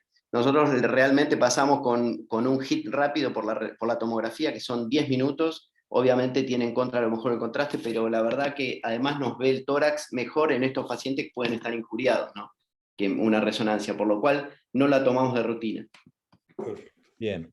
Le pedimos la tomografía, y con la tomografía lo que vimos es una gran colección, ¿sí? Pero se ve el parénquima, se ve parénquima pancreático vital, y como el paciente estaba clínicamente estable, con febrículas, no tenía falla de órganos y nada, decidimos, y esto es un dato importante, en estos pacientes nosotros nos manejamos con los terapistas, con los nutricionistas, los endocrinólogos, y a veces los terapistas son más cirujanos o más quirúrgicos que nosotros, y a veces nosotros somos más clínicos que ellos. Por lo cual le dimos un impasse y dijimos, vamos a ver cómo evoluciona. La tomografía la habíamos hecho el día 15, y el paciente al día 20 estaba en silla de ruedas, refería a leve de dificultad respiratoria, edema generalizado, y se empezó a rotar la nutrición de parenteral a enteral. Pablo, Sí. ahí la única consideración que te iba a hacer es si ajustaron el antibiótico acorde al germen que tuvieron en el hemo, que es lo único que por ahí hubiese hecho en el día 15, ¿no? Sí, se ajustó eso, se puso meropenem, y era sensible al meropenem, por lo cual eso es lo único que hicimos. Y no sé si pasó desapercibido en la tomografía atrás, pero en la tomografía, se las pongo de vuelta, tenía una trombosis de la vena cava, por lo cual se agregó enoxa. Ahí la van a ver, fíjense en la cava, en el tercio inferior de la cava tenía una falta de relleno. Ahora se las muestro acá, ¿sí? Por lo cual se puso enoxa. Al día 20, sí, perdón. Uy. En algún momento se habló de poner un filtro de vena cava, lo hablamos con la gente de hematología que manejaba la anticoagulación y decidimos no ponerlo. Y al día 25, fiebre y bacteriemia. Por lo cual acá es bastante sencillo lo que iba a decir todo el mundo, que no sé si Gustavo lo había dicho antes, es punzarlo. Se decidió Claro, punzar. Acá lo que hay que decidir es si vas a hacerle un abordaje endoscópico transgástrico o percutáneo. Por ahí es la única disquisición que a mí se me plantearía, digamos. Exactamente. Gustavo, ¿vos qué hubieras preferido hacer? Yo, Gustavo Stork. Sí. Mirá, me parece que era más líquido que otra cosa. Calculo que por la ubicación que me mostraste en la toma anterior, hubiese hecho transgástrico si hubiese podido. Por supuesto que en la experiencia práctica de todos los días hacemos más percutáneo que endoscópico, pero este me parece que se daba para eso. Siempre hay que tener en cuenta que para meterle con el endoscopio hay que esperar por lo menos 15-20 días, este ya está en el 25, así que sí, la verdad que sí. Incluso acá ni siquiera necesita el eco, porque lo abomba. En algunos otros casos necesitas guiarlo con la ecoendoscopía, ¿no? Sí, absolutamente de acuerdo. Podés hacer un transgástrico y después, si eventualmente tenés que complementar, un posterior más adelante. Así que eso es una buena estrategia también, perfectamente. Nosotros con la gente de intervencionismo decidieron hacer el abordaje por vía retroperitoneal y pusieron un drenaje que dio 1000 mililitros de contenido purulento, y se mandó a cultivo. El paciente a los 10 días del drenaje ese aproximadamente empieza con taquicardia, con falla respiratoria. El paciente, el resto clínicamente estaba estable y se hace una intubación orotraqueal. En este caso, ¿cómo seguimos? Para ver cómo está ahora. Tal cual. Vamos rápido, así seguimos el tren. Le hicimos una nueva TAC, que se pusieron 4 drenajes. Se puso uno en la cara anterior del estómago, que dio seroso, se recambió el drenaje retrogástrico por un Malecot para hacer limpieza de esa zona, y otros 2 drenajes que dieron un rédito no muy alto. Uno en el Douglas y otro en el flanco derecho. El Pablo, paciente... una pregunta. Sí. Clavaron un escalón bastante alto ahí, pasaron de un drenaje, le clavaron 4. ¿En qué basan topográficamente fue esa determinación? ¿En base a los tipos, dónde estaban las colecciones? ¿Eso Sí, cómo lo valora tu intervencionista? veíamos que Estamos hablando de estaban 4. como en compartimentos separados, ¿no? Veíamos que el que estaba pararenal no tenía mucha comunicación con los otros, que el que estaba en el Douglas menos, y de hecho, fíjate que el que drenaron pregástrico era seroso, que no tenía tampoco ninguna comunicación con la parte retrogástrica o en la pancreática. Así que eso es muy un poco a medida del agente de intervencionismo junto con nosotros. Al principio pones una aguja y en base a eso decidís si pones el drenaje o no, y quisimos ser lo más agresivo posible en este paciente en el cual, y lo más agresivo posible en forma de intervencionismo y lo menos agresivo en lo quirúrgico, porque lo teníamos intubado todavía el paciente con falla respiratoria. Claro, en el escalón de tratamiento del step-up, si vas por el percutáneo, ante el retroceso clínico, la TC te marca si estás suficientemente drenado. Si tenés áreas no drenadas, que es lo que creo que han interpretado acá, fueron a drenar todo lo no drenado para decir estoy cumpliendo con todos los pasos del step-up, ¿no es cierto?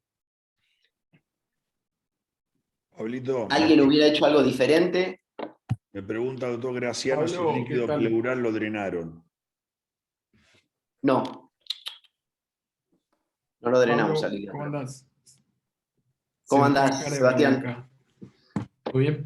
Pablo, te hago una consulta. En el caso, ¿evaluaron en algún momento utilizar el abordaje de cambiar el drenaje que tenían en retroperitoneo por un stent esofágico totalmente cubierto y que ingresen los endoscopistas, que tenés visión de lo que te está pasando adentro, podés hacer algunas necrosectomías leves, podés lavar, y es solo cambiar un drenaje por un stent, que es la técnica que describió el doctor Claudio Navarrete, que es bastante buena y es más factible de hacer y un poco más barata que el transgástrico, porque el transgástrico tenés que usar stent de aposición muchas veces, que son mucho más caros que un stent esofágico.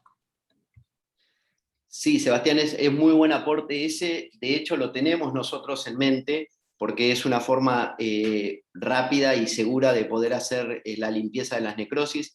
Veíamos que teníamos un líquido, era bastante líquido, no teníamos tanta necrosis y estábamos en el día 37, por lo cual lo teníamos reservado eso si lo necesitábamos para más adelante. En este momento no nos habíamos planteado todavía la necesidad de ya pasar a un step up de poner un stent autoexpansible. Pero sí, el aporte que decís vos es real y es súper práctico. Siempre y cuando tenga los medios. Nosotros, por suerte, en el hospital los tenemos. Hay otros lugares donde a lo mejor eso es una limitante, ¿no? Gracias. No, a vos.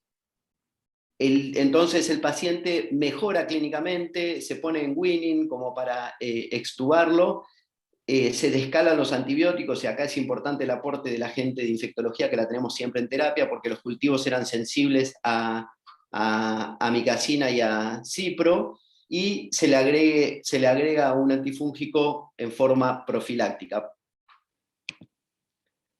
El paciente evoluciona con febrículas, pero ya con buena evolución clínica, no tenía ninguna otra falla de órganos, por lo cual decidimos nosotros, y fíjense que los drenajes venían dando 20, 10, 30, eran drenajes que no tenían mucho rédito, ¿sí? Pero como empezó a hacer febrículas de vuelta, nos adelantamos rápido con una tomografía para ver si estábamos en todas las condiciones. Y vimos que había una pequeña colección subhepática que no estaba drenada, que sacamos 10 centímetros cúbicos de pus. Yo voy adelantando un poquito esto para que sea, porque es muy largo el caso. Obviamente podemos parar mucho más y discutir, porque es un caso interesantísimo, y viéndolo retrospectivamente podés llegar a tomar otras decisiones que tomamos nosotros, ¿no? Por empezar nuevamente con disfunción respiratoria, se decidió hacer la traqueostomía para el manejo de la vía respiratoria. El paciente hace un cuadro raro de edema generalizado, ¿sí? Por lo cual, sin falla renal, pero le hacen diálisis trisemanal para hacer restricción de líquidos. el día 57 lo extuban y el día 83 pasa a piso. Hasta acá todo bien, el piso lo manejamos nosotros con la gente de clínica médica y el paciente el paciente tiene un deterioro de la masa muscular por todo lo que estuvo en terapia, etcétera, estaba en rehabilitación motora, con electroestimulación, por eso el estado de debilidad y obviamente tenía algo que es importante también tener en cuenta, que lo vemos con la gente de nutrición, es que tenía alimentación enteral y parte de alimentación por boca y complemento parenteral. ¿Por qué? Porque él desde el inicio empezó con diarreas y se le daba enzimas pancreáticas, obviamente pensando que tenía una insuficiencia pancreática, pero a pesar de eso seguía con diarreas que eran bastante complicadas, que le hacían hipocalemias y la gente de nutrición tuvo un trabajito con eso. El día 107 produce una neumopatía basal derecha, que se hace una tomografía y con esa tomografía se controlan las colecciones abdominales que venían con débitos cada vez más escasos, que de hecho se empezaron a retirar algunos drenajes, y se vio una condensación pulmonar derecha, por lo cual se da colestina y amicacina. Si quieren parar, paro, si no, seguimos. El paciente el día 133 tiene un sangrado del drenaje. Y ahí, Gustavo, ¿qué hacemos? Paciente no está descompensado, clínicamente está bien. Uno de los drenajes que tenía, el pararrenal derecho, sangró un poco. Yo le haría una tomografía para ver cómo está, y ahí decidiría dónde hacer una arteriografía o no. Luquitas, vos hubieras tapado el drenaje y hubieras aguantado, porque el paciente está clínicamente estable. Sí, lo hubiese esperado. Bueno, nosotros hicimos la tomografía, pero lo que dice Gustavo Coan es también algo, Luquita Granero, perdón, es totalmente también aceptable. En la tomografía, fíjense que aparte de las colecciones que están reducidas y hay menos drenajes, no se ve ningún sangrado activo, por lo cual podríamos haber tomado la conducta de Lucas tranquilamente de esperarlo. ¿Sí? Ojo, porque acuérdense que estos pacientes son como los fistulizados en la DPC, hacen pseudoaneurysmas viscerales. No se puede dejar pasar un sangrado en un paciente con necrosis porque el protocolo, como dice Gustavo, angio-TC para dirigir al angiografista después. O sea, no hay que ser hay que ser temerarios con los sangrados en las necrosis, igual que en las DPC. Sí, yo de hecho prefiero... El paciente no está bien estable. Obviamente que si el paciente estuviese No, pero hacen como sangrados centinelas también, hacen sangrados en 2 tiempos, hay que tener cuidado. El tipo está infectado. Hay que estar muy cerca del paciente. Puede ser sangrados venosos que no los veas en la tomografía. Claro. Sí, hay que estar muy cerca del paciente. Un elemento importante es que el drenaje no daba persistentemente sangre, ¿sí? Pero no quiere decir que esto no sea un centinela de que, como decía Oscar, de que esto tenga un segundo sangrado, ¿no?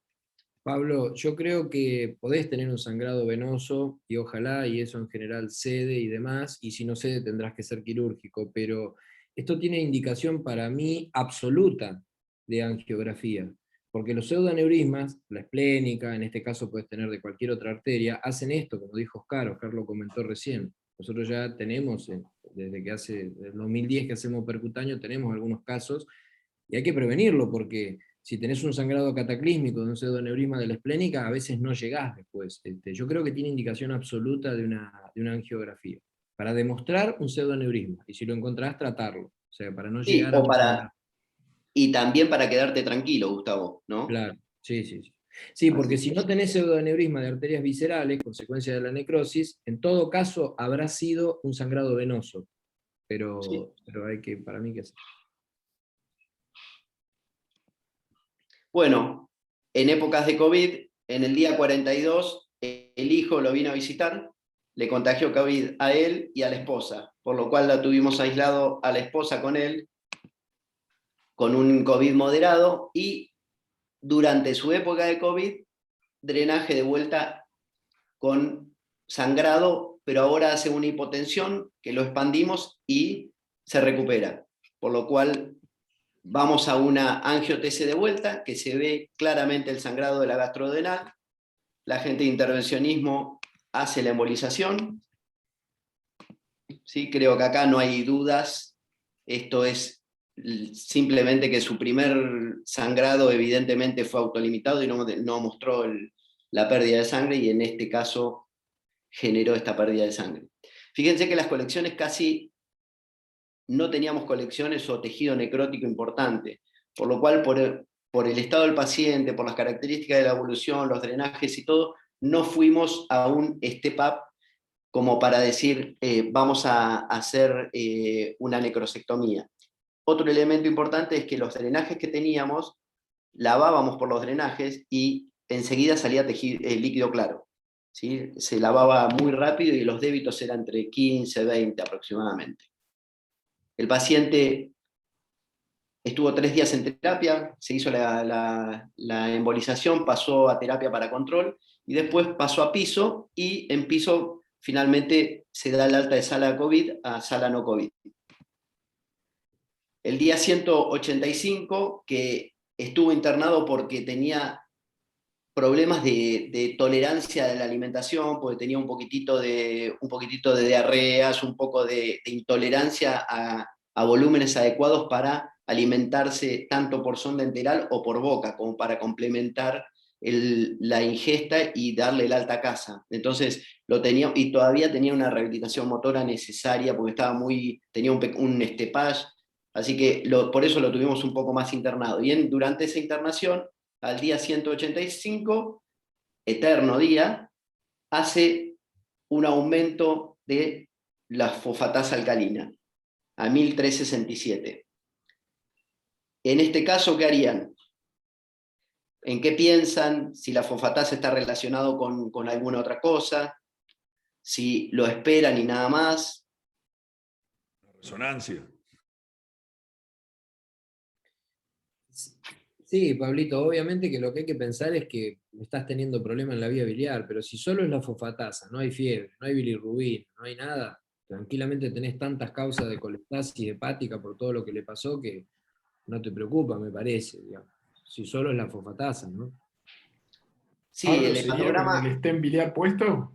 sigue con el stem biliar puesto. El Hacía stem 5 debería meses. estar tapado. Me había Debería olvidado. estar tapado hace rato ese stem. Exactamente. Ahí puse la trampa, Sebastián, lo pescaste muy bien.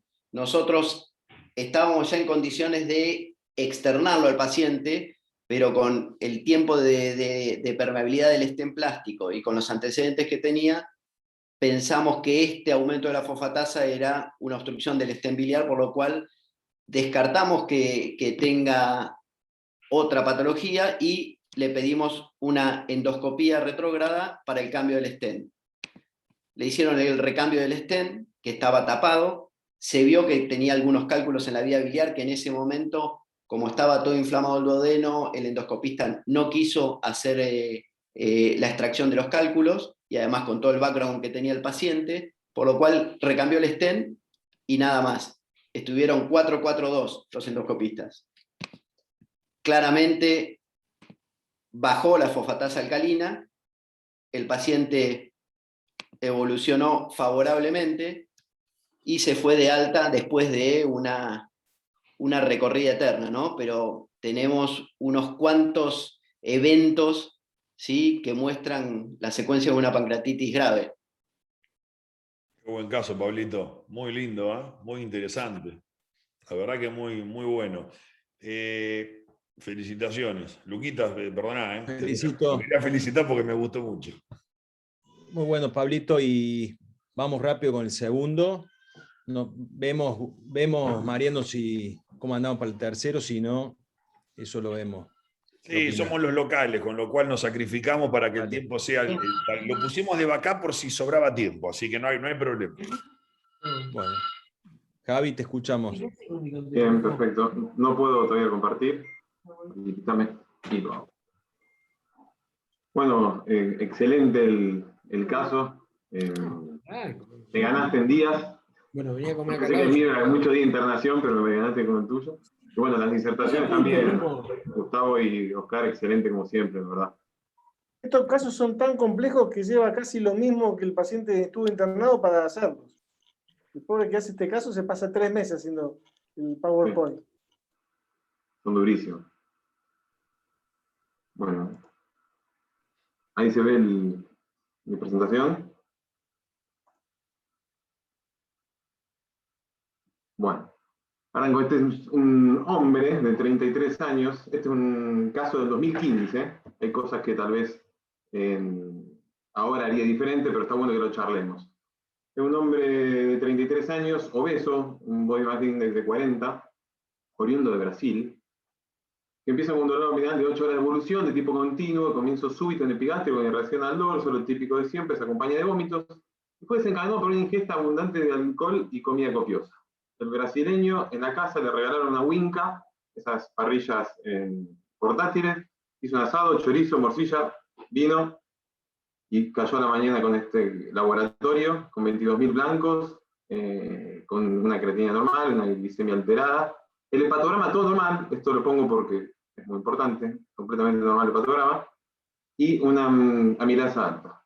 Le hacemos una ecografía que no tiene litos, y la vesícula estaba completamente normal, así que no le atribuimos una litiasia. Las primeras 24 horas cursa en sala general, tratamiento médico de toda pancreatitis, que hasta ese momento no decía mucho, y hasta disminuye el dolor abdominal, pero el abdomen siempre estaba tenso, sin pánico, el abdomen bien tenso. Deja de orinar durante el día, entonces cuando lo pasa a ver el clínico, que es el terapista, es lo mismo del sanatorio, el director médico del sanatorio, el doctor Lovesio, un amante de la pancreatitis, decide pasar la terapia y pedir una tomografía. La tomografía yo puse cuadro como para hacerlo más rápido. Vamos a ver un poquito de líquido libre, un líquido, un poco colecciones líquidas agudas peripancreáticas, un páncreas que pierde el acinarizado, pero no tiene una hipoperfusión clara, estamos también que el segundo día. Todo edemas de los mesos, líquido libre como dije antes. Vamos a avanzar rápido porque son muchas imágenes. Pero fíjate la forma de ese abdomen en tonel. Ese tiene hipertensión intraabdominal de acá a la China. Es un círculo perfecto ese abdomen, mirá. Mirá. Exactamente. Sigamos. Entonces, el paciente 48 horas en terapia, desmejoramiento del estado general con tendencia a hipotensión, empieza con taquipnea, taquicardia, oligoanuria, el abdomen más tenso, pero el tipo no le dolía. Respiraba cortito y no tenía dolor. Se pone acidótico, una acidosis metabólica, necesidad de inotrópicos, ya le respiraba muy mal, con bigotera, con máscara, todo, se le decide intubar, se le mide la presión intraabdominal al comienzo del día y a la noche ya tenía 35. Con todos estos parámetros, el terapista me llama a la noche y me dice, ¿qué hacemos? Y es lo que yo le pregunto a usted. ¿Qué hacemos, Javier? Hacemos una nueva imagen para ver cómo está todo. Me dice, le agrego un bloqueo neuromuscular con relajante como duronio. Le ponemos sonda por todos lados para ver si descomprimimos. Le hago un drenaje percutáneo para evacuar el líquido. O le abro la panza. ¿Alguien quiere opinar? Al principio tenías muy poquito líquido, pero seguramente ahora tenés más, y si te da margen el paciente, arrancar por el percutáneo estaría bueno. Yo sé que en la práctica la mayoría de los que le tocó una hipertensión abdominal los tuvieron que abrir, pero arrancar por percutáneo está bueno si tenés mucho líquido demostrado por la TC y te da margen el paciente, ¿no? Porque si está detonado, por ahí no te da margen. Javi, preguntan cómo midieron la presión intraabdominal. A través de la sonda vesical. Ese tiene edema en los mesos, eso no se maneja con percutáneo. Desgraciadamente hay que abrirlo. Y la mortalidad, spoiler alert, la mortalidad de un abdomen, yo he tenido 4 y se han muerto los 4. Y si fueron 5, los 5. No sobrevivió ninguno a un compartimental que hayamos tenido que descomprimir. Es un cuadro gravísimo. Bueno, me apuraba el paciente y el terapista, así que decidimos, y en ese momento tal vez hoy hubiese pedido una imagen y tal vez hubiese intentado colocar algún drenaje, pero bueno, en ese momento lo abrimos. Perfecto. Fíjense, lo que quería mostrar acá es que fíjense los músculos cómo estaban, con una hipoperfusión completamente, ¿cómo se llama? El epiplón mayor también, la grasa del paciente también increíble. Así que bueno, lo decomprimimos, lo lo mandamos primero que nada a terapia sin un sistema VAC. Primero lo mandamos con una bolsa Bogotá, nosotros le ponemos un plástico arriba y un sterile drape o un IOBAM. Nos lo devolvieron a 48 horas con todas las tripas afuera, con mucha más hipertensión que antes. Entonces ya después decidimos ponerle un sistema VAC para también ir drenando el líquido. El paciente fue mejorando lentamente, menos niotrópicos, siguió intubado, por supuesto, porque la necesidad de entrar al quirófano cada 2 o 3 días nos llevaba que nos convenía tenerlo intubado. Aparte el paciente todavía no estaba del todo bien, pero fue mejorando. Hacemos una tomografía en la cual ya vemos una hipoperfusión del cuerpo y cola del páncreas, de la cabeza, y acá en el proceso succinado se ve un poquito de perfusión. Sigue en los mesos, como dijo Oscar, todo deslizado, pero se empiezan a formar ya algunas condiciones necróticas peripancreáticas. Bueno, esto es para que vean cómo tenía abierta la panza. Lo que hicimos cuando lo reingresamos ya es empezar a pensar, como el paciente había mejorado un poco, empezar a pensar a ver que no se nos vayan muchos los músculos para los laterales, los rectos. Así que le ponemos una malla de polipropileno fijada a la aponeurosis de los rectos, y arriba le volvemos a poner el sistema VAC casero, por supuesto. Sigue mejorando el paciente, le hacemos una traqueostomía en el medio, porque está más sencillo manejarlo, para no estar en el momento de tener que despertar al paciente y tener la traqueostomía hecha. Veremos cómo se van formando las colecciones, ya vemos algo de necrosis.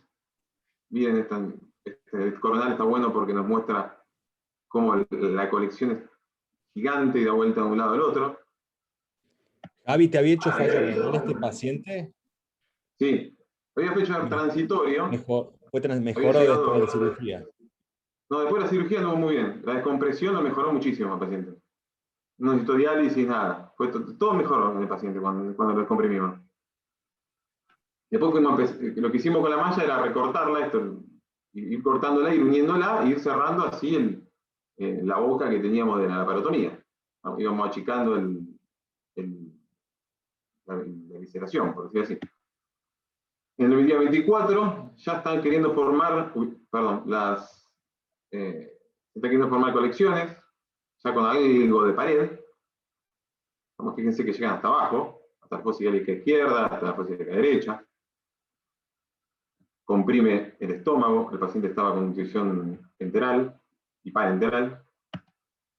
Día número 33, ya teníamos casi cerrada la herida, y algo de la pared formada, de la colección, con necrosis interna. Seguramente acá adentro está el páncreas, seguramente, por lo menos el cuerpo y la cola seguro. Y tenemos entonces esa brecha ya mínima. El paciente ya estaba, como digo, estaba normalmente muy mejorado. Solamente algunos registros febriles, pero coincidían con mis entradas y lavados del abdomen abierto y contenido. Sonda nasogástrica no toleraba vía oral, así que estaba con la sonda nasogástrica y enteral, pero por sonda nasoyunal. Con tratamiento antibiótico, lo iban sacando poniendo antibióticos. Y bueno, era lo que me surge preguntar, a ver cómo seguiríamos. Me parece que hay un montón de opciones de cómo seguir, que van desde necrosectomía abierta, cistogastroanastomosis, cierre de la pared y step percutáneo, cierre de la pared y step híbrido, comenzar con un step up sin cierre de pared, no hacer nada. No sé, me gustaría sus opiniones. Rápidas. El abdomen abierto, yo le haría necrosectomía abierta. Si tenemos el abdomen abierto, la verdad que seguiría tratándolo por ahí, ¿no? Tiene una cantidad de líquido y necrosis para drenar, que teniendo todo el abdomen ya abierto, ahorraría un paso y lo haría todo por eso. Y Yo día creo que lo 33. abrís y no lo cerrás nunca más. Dejá lo que está Está cerrando. abierto, está abierto ya. Pero Está le abierto. entras ahí y cuando entras le vas a despegar la malla, le vas a perforar el colon, el intestino, va a salir fistulizado y lo mataste. Drenaje por donde pueda. Ahí tenés una vía extraperitoneal fantástica, transgástrica, por donde se te ocurra lo podés. Pero, o sea, no es menor reentrar un abdomen abierto y contenido con malla cicatrizando. podés terminar con el paciente multifistulizado. ¿eh? ¿Cuántos días lleva? 33. Javier, Claro. vos qué decías con lavado recurrente, ¿le desmontaban la malla o esa malla está quietita ahí desde...? La malla está quietita, se va cortando en el centro y se va acercando y suturando con surgé digamos, los labios. Y en la última entrada, antes de esto, estaba, porque lo que dice Oscar digamos, acá hay que poner en el equilibrio el riesgo de entrar a ese abdomen con lo que dice Gustavo, que es tratar de entrar 1 o 2 veces más y resolverlo, porque empezar en el camino del percutáneo endoscópico y demás, obviamente... Pero si Pero, pensamos esto con una colección operatoria, fíjate, la colección está al lado de pared, está arriba de si todo. pensamos en volver a abrirlo, volvamos al siglo XIX, a Beger, a Massachusetts, y hagamos todo abierto. ¿Qué estamos discutiendo? No es lo mismo, hacerte la panza abierta. Mirá la esta morbilidad de abrir una panza es lo mismo que sea binomo que de viejo. O sea, tenés la panza cerrada, cicatrizada, granulada, y empecemos con la laparotomía de Bradley, con todo abierto. No volvamos para atrás 30 años. Para mí, ponés esa imagen otra vez, si podés, Javi. Está. Se puso picante. Vamos. Esta con una ecografía operatoria, con la panza abierta, lo lográs perfecto. Está a 1 centímetro, ni 1 centímetro, Pero está ahí pegado a la pared de arriba. 30 días de malla granulando, es casi suicida. Escuchame, Javi, te hago una pregunta. ¿El paciente estaba inestable? No, para nada. ¿Estaba con fiebre o algo? No, unos registros febriles que eran típicos cuando lo lavaba, pero no para nada. La realidad es que hay ciertas colecciones que están, para mí, loculadas y que están ahí cerca del psoas, que yo no sé si con un acceso por la laparotomía que te queda ahora, porque está bastante aproximado a los rectos, abordaría por vía convencional. Yo quizás por vía convencional antes hubiera puesto drenajes para dirigir las fístulas y para hacer un tratamiento después a través de las fístulas, pero en este momento yo me sumo a lo que dice Oscar. Yo lo abordaría por vía percutánea a ver qué da, y si no es suficiente los drenajes, bueno, después pensaré siempre en un step-up, a una cirugía. Opinen por chat. ¿Alguien le haría una rezo para ver el monto de la necrosis? ¿Influye en algo?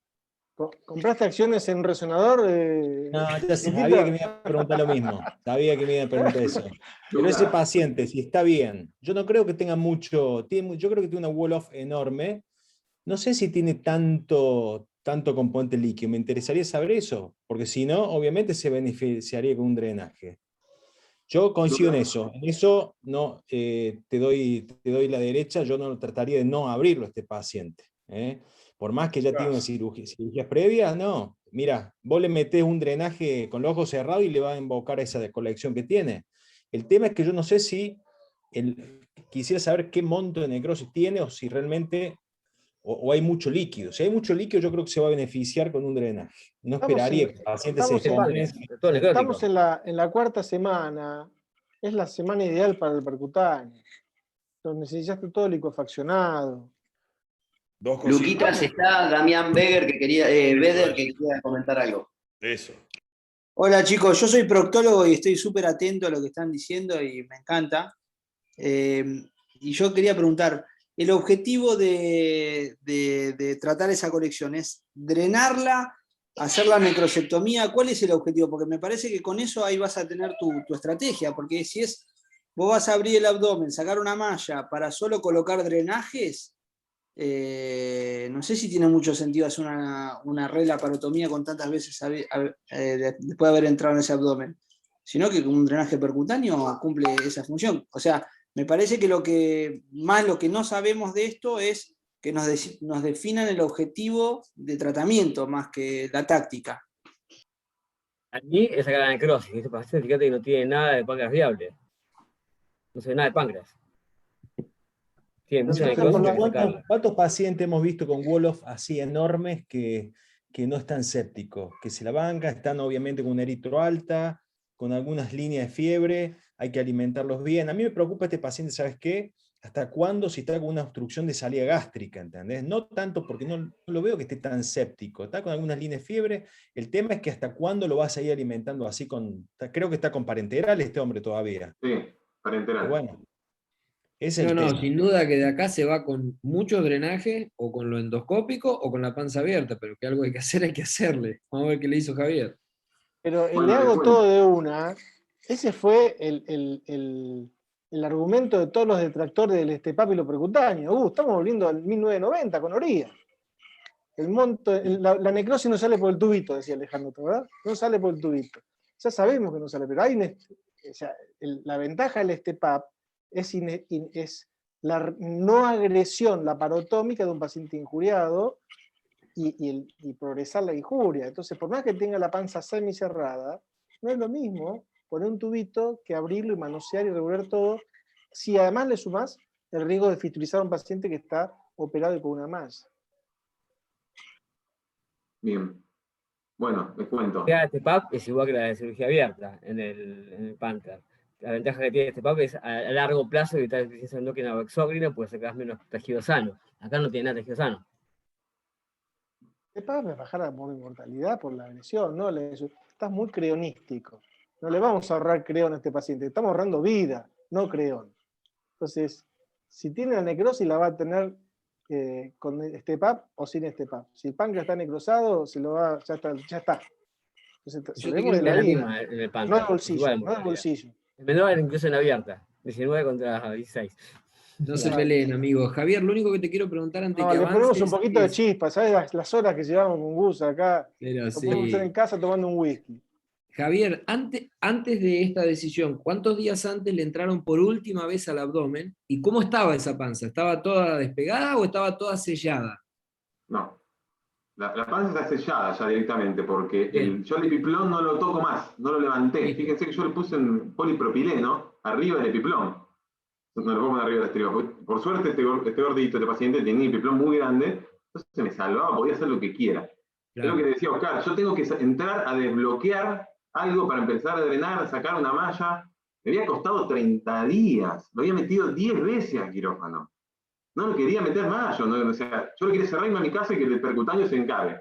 De hecho, Javi, hay una foto que tenés ahí que es muy gráfica, que el epiplón tiene todo sitio de esteatonecrosis. Sí, al principio, se ve perfecto. Bueno, entonces lo convencí a todos para cerrar la pared y que entre otro equipo, el de percutáneo. Bueno, así que le puse la malla, cerré la pared, le hice un decolamiento, donde viene el caso. Y el cirujano percutáneo es el doctor Silvestre Beni, está formado con Mariano Jiménez, es muy proactivo, así que le colocó 4 drenajes percutáneos en las diferentes colecciones. ¿El hijo de Gustavo es? Sí. Ah, mira, no sabía. No, perdón, es sobrino, el hijo del hermano. Porque era político el padre. El sobrino. Bueno, le colocó, para que se vea bien, le colocó en estos 4 drenajes. Uno en el hipocondrio derecho, no fue transgástrico. Después en retroperitoneal derecho, retroperitoneal izquierdo, y uno a la fosa ilíaca izquierda, en esa colección más larga. Estos son los 4 drenajes. Bueno, hicieron a los 40 días se hace el cambio, a la semana empieza. El paciente andaba bien, algunos registros febriles con los lavados sucesivos y exhaustivos y bien proactivo. Hacía alguna chuchemia diaria, pero bueno, el joven se aguantaba. Y nunca se nos puso ni se volvió a poner séptico ni demás. Sí, fuimos cambiando antibióticos con el cultivo y demás. Empezamos a cambiar la parte del frenchaje de los drenajes, lo de la fosa ilíaca izquierda, lo del retroperitoneal derecho. Seguimos con la necrosectomía, con los lavados. Un día lo llevamos al quirófano y intenté meterle el trocar, no lo logré, me dio un poco de restemor, así que bueno, empezamos a lavar, le pusimos una K225, un drenaje enorme, y sacamos estos pedacitos de necrosis, o sea que la verdad que venía lavándose bien con los drenajes, no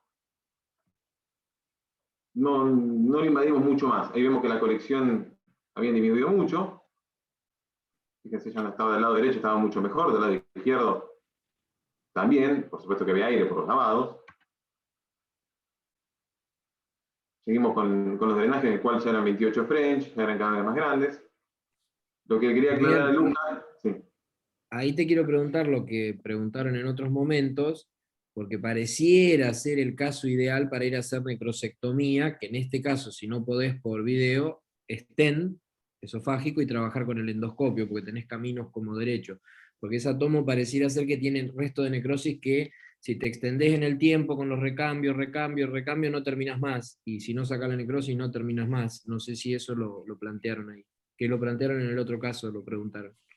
Sí, en el 2015 todavía no lo habíamos, no charlábamos ese tema, por eso dije que al principio que tal vez hoy hubiese hecho cosas diferentes. Yo creo que una hubiese sido esa, tal vez ser un poquito más agresivo con las necrosectomías, para ganar tiempo, fundamentalmente.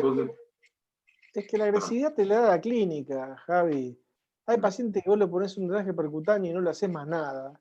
Y hay otro que le pones 5 drenajes, lo recambiás de veces porque el paciente sigue inflamado, vuelve a hacer fiebre. Porque para algo también tenés el antibiótico. A veces drenás todo el componente líquido y dejás que la necrosis se vaya resolviendo con el antibiótico, y no siempre hay que salir a debridar todo. Ahora, si vos drenaste todo y a las 48 horas te vuelve a hacer fiebre, sí va a estar obligado a debridar todo el tejido necrótico. Pero preventivamente apurarse a debridarlo te puede llevar a lo que decía Gustavo, que en la etapa precoz te lleva puesta la vena, te lleva puesta la arteria, te es un sangrado. Entonces, no es porque haya necrosis residual estás obligado a ir a sacarla. Sí, si hay necrosis residual y el paciente se mantiene escéptico por ese foco de necrosis. Hay que ser cauto también con esto. Bien, perfecto. Bueno, lo que quería decir a Lucas es que evaluamos la resonancia. Fíjate que los dueños de resonadores de Villavicencio, así que quería que le hagamos resonancia, pero al principio no entraba el paciente en el resonador. Las primeras semanas no entró, lo intentamos, pero no entró. Y recién en 2 meses después entró el paciente que bajó ya 20 kilos, y ahí entró. Lo pudimos meter. No quedaba mucha necrosis, la verdad, y como el paciente seguía bien, no hubo necesidad de seguir con una necrosectomía ni abierta, ni por la paroscopía, ni percutánea. Seguimos con lo lavado, que salía necrosis, nunca se taparon los drenajes, siempre había un detritus que salía por los diferentes drenajes, ya estaban comunicadas todas las correcciones, inclusive, que los 4 drenajes saliendo, entrando por uno y saliendo por otro, eso estaba muy bien. Y al día 90, yo pensé que era mucho, después de ver la de Pablo, ya medio año metido dentro del sanatorio, terrible. Al día 90 le sacamos el drenaje del hipocondrio derecho, que ya no estaba cumpliendo mucha función, y le damos el alta con los otros 3 drenajes. Fíjense que ya el líquido de contraste, ya la necrosis no es tanta como era antes. Javi, te hago una pregunta. En los drenajes que te quedaba, ¿hiciste determinación de amilasa? A ver si tenías, porque con la necrosis que tenías pancreática, capaz que tenías una fístula externa, ¿no? Y que eso puede tardar más en cerrar.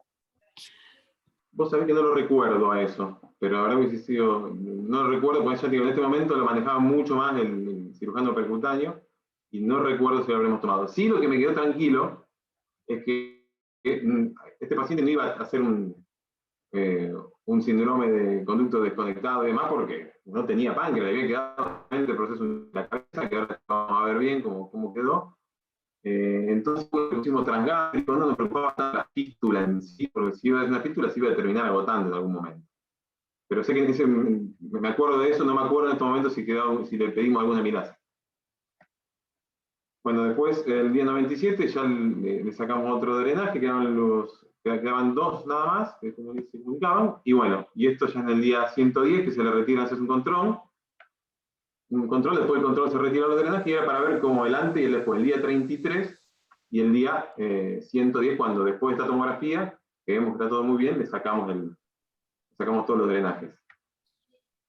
¿Cómo quedó después? 18 meses después, el paciente queda con la cabeza del páncreas solamente, circulación colateral, no se le ve mal la vena esplénica, él tiene una esplenomegalia actualmente. Fíjense cómo acá estaba la primera tomografía con el cuerpo del páncreas hipoperfundido, y después sin cuerpo de páncreas, directamente ocupado por el intestino, la zona. O sea que al paciente no le quedó, solamente le quedó un poco de la cabeza del páncreas. Actualmente el paciente tiene 39 años, diabético por supuesto, con insulina, tomando dosis altas de creón, de enzimas pancreáticas, no digamos marca. Esplenomegalia y circulación colateral sin varices esofágicas en la actualidad. Bajó un montón de peso, Y bueno, y acá está el paciente, el doctor Silvestre Beni y yo, que también bajé un poquito de peso, pero no por una pancreatitis. Y bueno, ahora el paciente se fue a vivir a Brasil, se volvió a Brasil, así que le hice un control. Bueno, será problema de los brasileños el tema de circulación colateral y demás. Excelente caso, che, muy, muy bueno. Lindo caso, Espectacular. Javi. Muy Te buen felicito. Espectacular. Lo traje Bueno, porque el único sobrevivió del abdomen abierto y contenido que tengo, el único que sobrevivió. Como dijo Carlos, no. Yo te digo que el primero que veo vivo. Son casos gravísimos. Bueno, son las Bueno, 9:18, así que agradeciendo nuevamente la presencia del auditorio, de lo que se han quedado hasta ahora. Por tema de tiempo vamos a dejarlos tranquilos a todos, que vayan a descansar. ¿Alguien quiere hacer algún comentario breve? Oscar, Lucas, Pablo, Javier. ¿O nos despedimos ya? Muy agradecido, Mariano, por la invitación. solamente agradecer la convocatoria, Marian.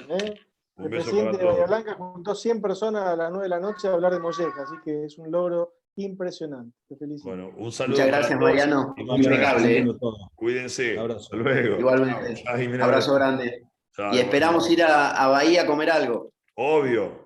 Ya va a levantar la cuarentena esta. Cuídense. Juega. Por Dios, por Abrazo Dios. grande. Chao, Luca. Chao, Gustavito. Chao, bueno. Gracias. Bueno, gente, gracias por participar. Chao, chicos. Moni, Gustavo. disculpas. Chau. Próxima. Chao.